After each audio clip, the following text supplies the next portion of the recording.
Hey, this is my 1978 MG Midget that has been electric converted since 1992 now. So basically what we have is, first I'll just give you a quick walk around and then I'll go on a quick drive with you. So basically under the hood we have a 60 horsepower brushed DC forklift motor. And then we have a 600 amp motor controller and a contactor.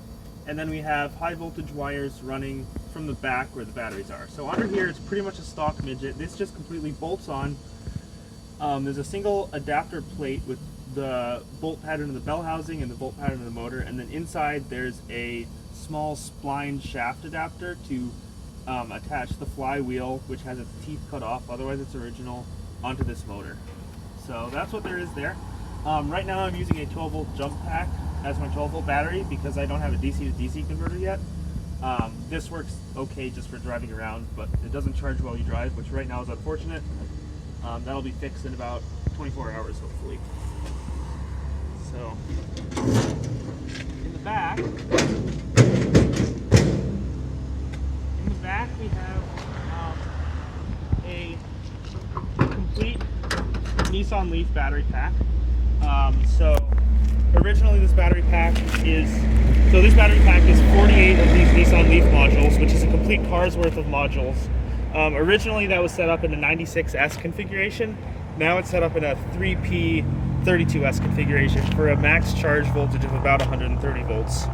We have an Orion BMS2, and we have a TSM 2500 charger that can do about 3.3 kilowatts of power from a standard J1772 EV charging port.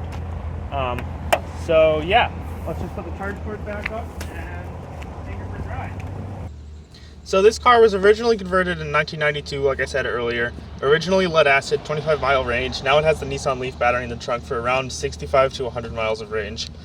And the best part is it still has a 4-speed and a clutch. So like I said, bolt-on motor.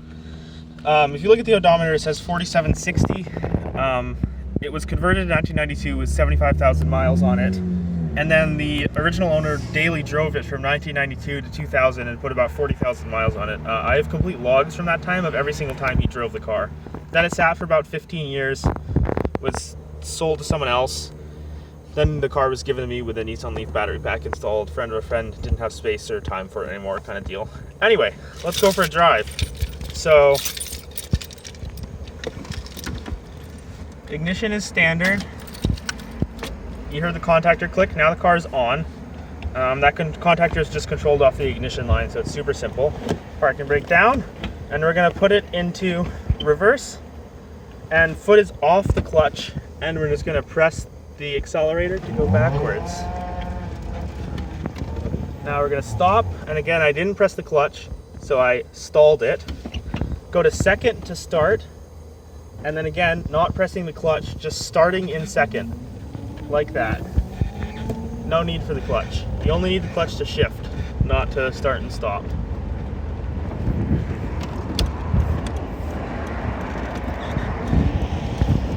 Alrighty.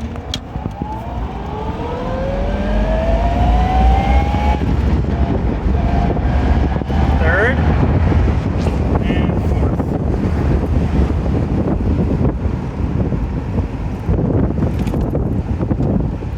So now we're cruising along just in fourth at about 25 miles an hour. Third would work at this speed too.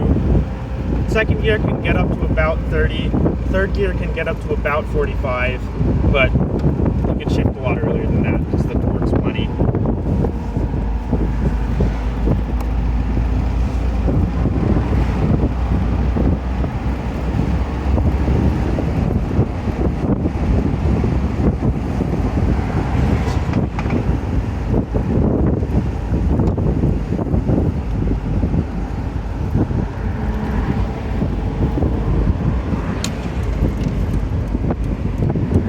Alright, so I'm just going to downshift to third.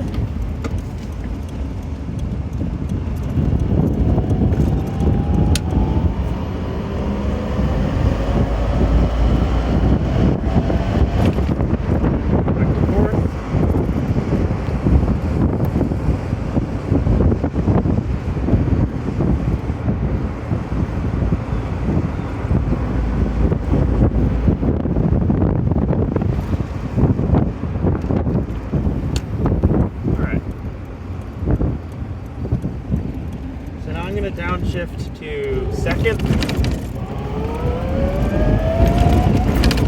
And let's bump.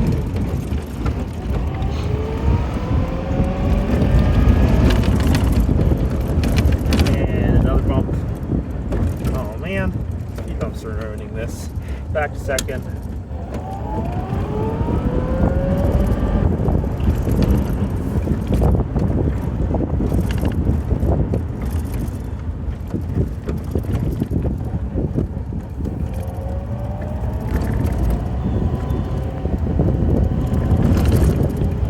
So weight-wise, the car is about 20% heavier than stock. The current issue with that is that the weight is all in the trunk. It's about 400 pounds of batteries right on the rear axle. So the car has beefed up leaf springs right now. It handles pretty good considering that extra weight. And it has, 60 horsepower, so it makes up for it in terms of power and more than makes up for it in terms of torque.